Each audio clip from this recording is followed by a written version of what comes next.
Let's go to Portland. It's interesting. We see Portland is in the mix, the middle of something that I would say, at the very least, is intriguing. Right? You get rid of CJ McCollum, who's one of the franchise players, and then Damian Lillard out for the rest of the season. Where does that leave Portland? I'll just leave it at that. Where does that leave Portland, Kurt?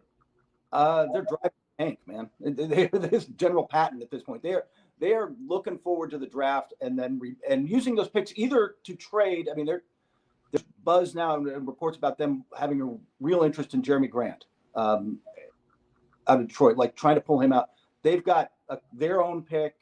They've got the Pelicans pick if it falls between 5 and 14, which is probably what happens. I mean, the lottery luck and who knows. They've got a couple of picks now that they can move or draft guys.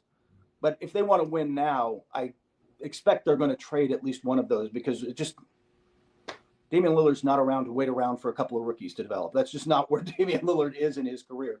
Either you're moving on from him, which I don't think they want to do. They want to retool around him. So go get Jeremy Grant, re-sign Anthony Simons, he's been so good for them this year. He's really stepped up. And I think they try to retool and rebuild and start winning again next year. They're going to have to get players. They've got to rebuild this whole roster around Lillard, but it's doable. If he comes back healthy, they can be how good we'll see, but especially in a West that's going to be just stacked next year. But that said, that's the goal. I think that's where they're headed. They're not throwing in the towel on this right now. Yeah, I love the Spurs, but the fact that a Portland team with their franchise player Damian Lillard is lower than the Spurs in the rankings right now is outside of the play-in game, this is one of those moments where you have to really assess as an organization, as a franchise, how good is Damian Lillard for us? And it's obviously he's part of the 75th greatest players of all time, right? So this is not about how good is he as a player, but how good is he as a player for us at this moment. And it's almost like with the whole Matt Ryan thing that we see in the NFL, it's like you led the Falcons, you were an MVP, you led the Falcons to the Super Bowl, but the team has been winning recently. Perhaps it is time to switch. And Matt Ryan said that in his introductory press conference at the Colts. He's like, it felt like the right time.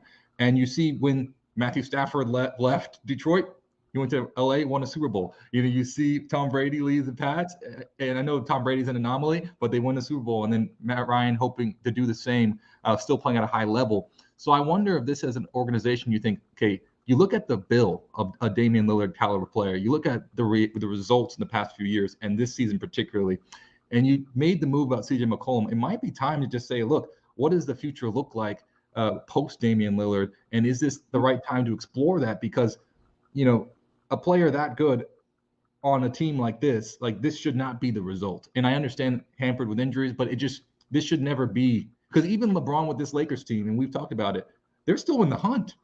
You know what I'm saying? Like the fact that the Trailblazers have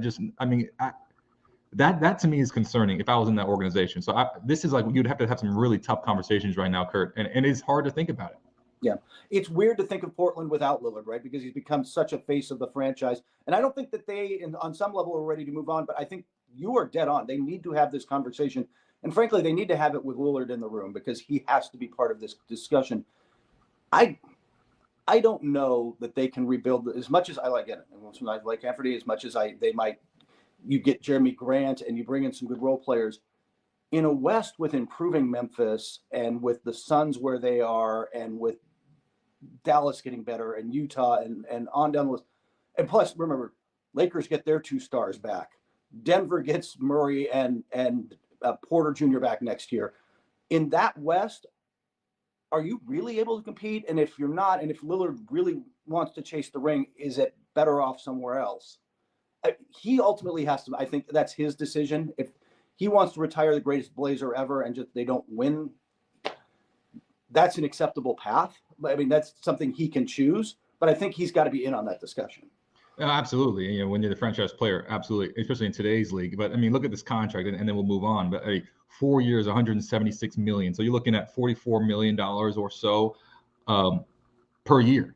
When you're looking at that, reminds me when I saw the Chicago Bulls roster and they're paying Otto Porter Jr. $28 million a year. And I'm thinking, this isn't a tenable situation.